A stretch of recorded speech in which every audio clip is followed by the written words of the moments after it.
भैया हम भोजपुरी गायक अरविंद आर्यन दोनों हाथ जोड़ के प्रणाम करत तनी भैया।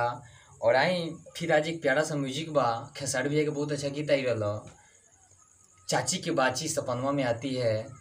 और हमनी के मोबाइल के रिधम और हारमोनियम से बजाओ तनी जा। अगर अच्छा लगे तो हमनी के चैनल के सब्सक्राइब करब जा, और ना अच्छा लगे तो प्लीज़ डिसलाइक मत करब जा, हमनी के बताएब जा, हमनी के भी सीखत तनी जा। आई एक प्यारा सा म्यूजिक और आई कैसे बा।